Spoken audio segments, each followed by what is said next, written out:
നമ്മുടെ കേക്കിൻ്റെ ബാക്കി സെറ്റിങ്സ് എല്ലാം കാണണ്ടേ? പോപ്സും അതുപോലെ കപ്പ് കേക്കും. ഈ പോപ്സ് റെഡിയാക്കുമ്പോഴത്തേക്ക് നമ്മൾ ശ്രദ്ധിക്കേണ്ട കുറച്ച് കാര്യങ്ങളൊക്കെ ഉണ്ട് കേട്ടോ. നമ്മൾ ഈ പാക്കറ്റ് പൊട്ടിച്ച് വെച്ചിരിക്കുന്ന വൈറ്റ് ചോക്ലേറ്റ് ഒന്നും എടുത്തിട്ട് നമ്മൾ മെൽറ്റ് ചെയ്യാൻ കുറച്ച് നാളുകളൊക്കെ ആയതാണെങ്കിൽ മെൽറ്റ് ചെയ്യാൻ നോക്കിക്കഴിഞ്ഞാൽ ഭയങ്കരമായിട്ട് ബുദ്ധിമുട്ടാവും, കഷ്ടപ്പെടും. അപ്പോൾ നമ്മൾ മാക്സിമം ഇങ്ങനെയുള്ള ഓർഡറുകളൊക്കെ വരുമ്പോഴത്തേക്ക് നമ്മൾ പുതിയൊരു പാക്കറ്റ് വാങ്ങിച്ചിട്ട് ഇതേപോലെ മെൽറ്റ് ആക്കിയിട്ടുണ്ടെങ്കിൽ നല്ല അടിപൊളിയായിട്ടാവും. ഓവറായിട്ടുള്ള ചൂട് നമ്മുടെ വൈറ്റ് ചോക്ലേറ്റ് മെൽറ്റ് ആക്കുമ്പോൾ പാടില്ല കേട്ടോ. അങ്ങനെ ചെറിയൊരു ചൂടാറി കഴിഞ്ഞപ്പോഴത്തേക്ക് നമ്മുടെ ഇതേ പോപ്സ് ഞാൻ മുക്കുവാണ്. പോപ്സ് തലേ ദിവസം തന്നെ നമ്മൾ കേക്കൊക്കെ പൊടിച്ച് ബട്ടറിൽ സെറ്റാക്കി റെഡിയാക്കി വെച്ചിട്ടുണ്ട്.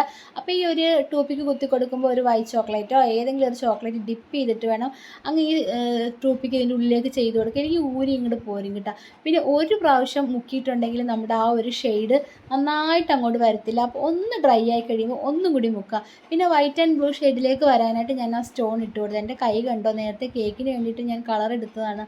കുപ്പി ലീക്കായതുകൊണ്ടായിട്ട് എൻ്റെ കയ്യിലൊക്കെ അങ്ങനെ ആയിരിക്കുന്നത്. പിന്നെ ഇതേപോലെയുള്ള ചെറിയ കപ്പ് കേക്കിൻ്റെ പാത്രം ഉണ്ടെങ്കിൽ അതൊന്ന് കൈകൊണ്ട് ജസ്റ്റ് ഒന്ന് വരഞ്ഞിട്ട് അങ്ങ് വെച്ച് കൊടുക്കുക. കാരണം കപ്പ് കുറച്ചും കൂടി ഒന്ന് വികസിച്ച് വരാൻ വേണ്ടിയിട്ടാണ് അങ്ങനെ ഒന്ന് വലിച്ചു വിടാനായിട്ട് പറയുന്നത്.